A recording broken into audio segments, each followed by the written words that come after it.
We all make choices, but in the end, our choices make us.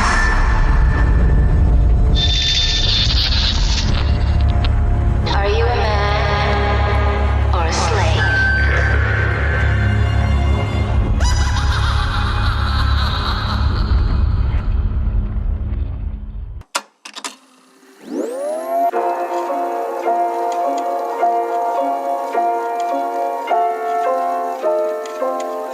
We live in a strange time. Extraordinary events keep happening that undermine the stability of our world. Suicide bombings, waves of refugees, Donald Trump, Vladimir Putin, the mainstream media, social justice, critical race theory, COVID-19, even Brexit. Yet those in control seem unable to deal with it. No one has any vision of a different, or a better kind of future.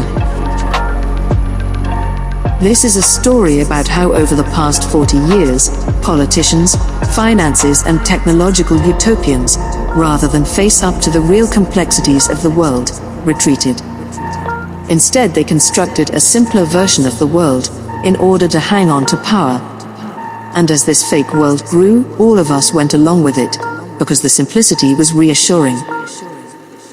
Even those who thought they were attacking the system, the radicals, the artists, the musicians, and our whole counterculture, actually became part of the trickery. Because they too had retreated into the make-believe world, which is why their opposition has no effect, and nothing ever changes.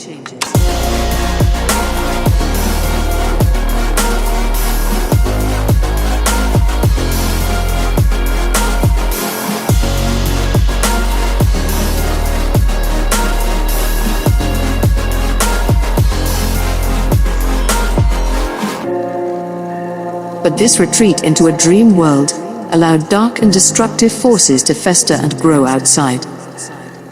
Forces that are now returning to pierce the fragile surface of our carefully constructed fake world.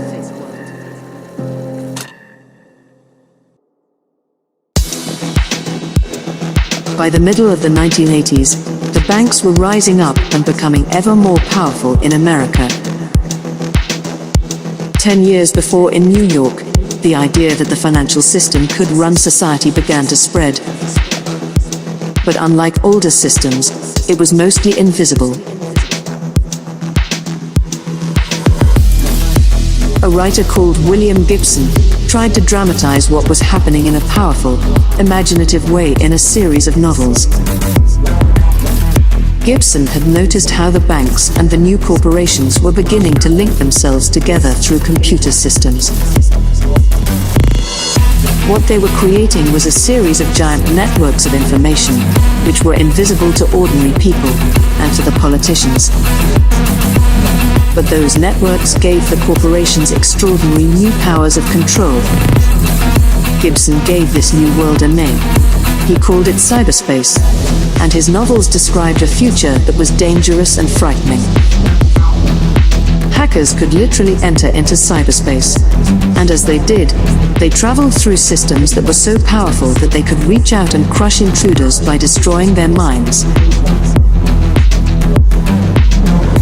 In cyberspace, there were no laws and no politicians to protect you, just raw, brutal corporate power. But then, a strange thing happened. A new group of visionaries in America took Gibson's idea of a hidden, secret world, and transformed it into something completely different. They turned it into a dream of a new utopia. They were the technological utopians who were rising up on the west coast of America. They turned Gibson's idea on its head. Instead of cyberspace being a frightening place, dominated by powerful corporations, they reinvented it as the very opposite. A new, safe world, where radical dreams could come true. 10 years before, Faced by the complexity of real politics, the radicals had given up on the idea of changing the world. But now, the computer utopians saw in cyberspace an alternative reality, a place where they could retreat, away from the harsh politics that now dominated Reagan's America.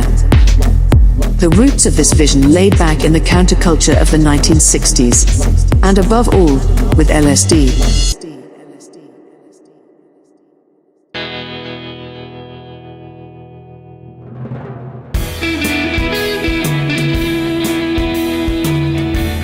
Many of those who had taken LSD in the 60s were convinced it was more than just another drug, that it opened human perception and allowed people to see new realities normally hidden from view. It freed them from the narrow, limited view of the world that was imposed onto them by politicians and those in power.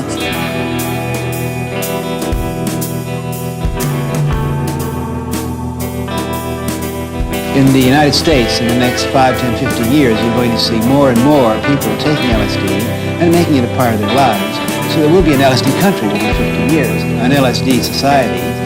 There'll be less interest in, obviously, warfare, in power politics. You know, politics today is a disease. That's a real addiction. Politics, politics, politics, politics. Don't politic. Don't vote. These are old men's games. Impotent and senile old men that want to put you onto their old chess games of war and power.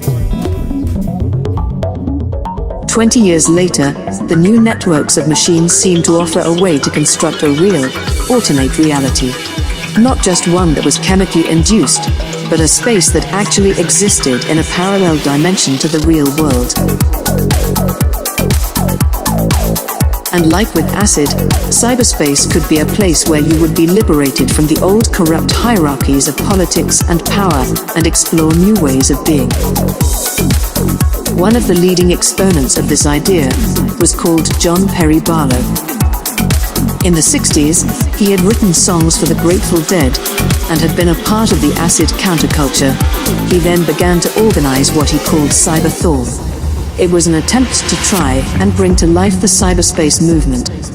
Governments of the industrial world, you weary giants of flesh and steel, I come from cyberspace, the new home of mind.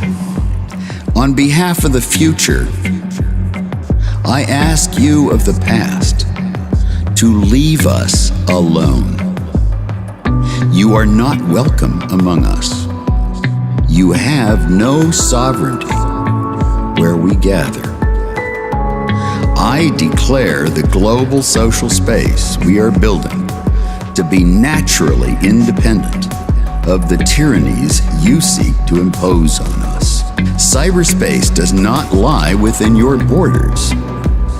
Do not think that you can build it as though it were a public works project. You cannot. It is an act of nature, and it grows itself through our collective actions. Cyberspace consists of transactions, relationships, and thought itself.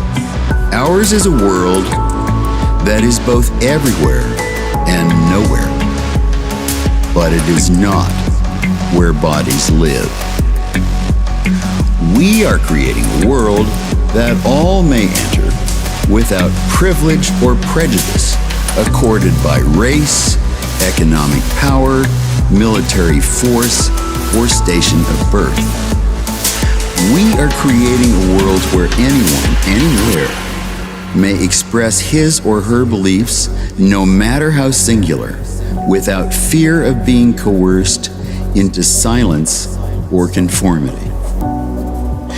Your legal concepts of property, expression, identity, movement, and context do not apply to us. You are terrified of your own children. Because you fear them, you entrust your bureaucracies with the parental responsibilities you are too cowardly to confront yourselves. In China, Germany, France, Russia, Singapore, Italy, and the United States, You are trying to ward off the virus of liberty by erecting guard posts at the frontiers of cyberspace. These may keep out the contagion for a small time, but they will not work in a world that will soon be blanketed with bit-bearing media.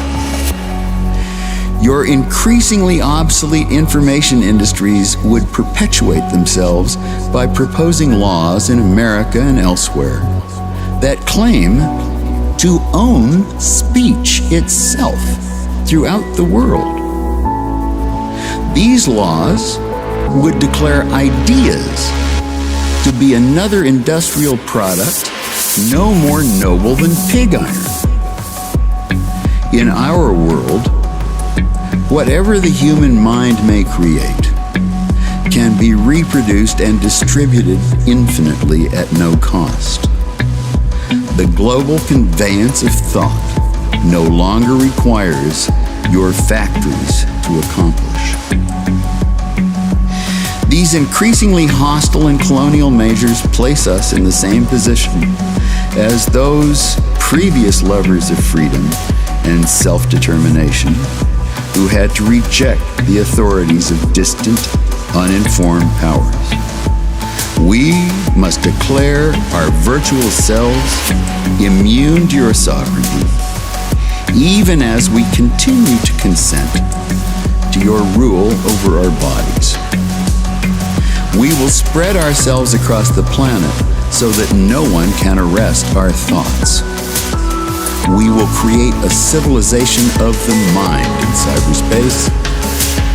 May it be more humane and fair than the world your governments have made before.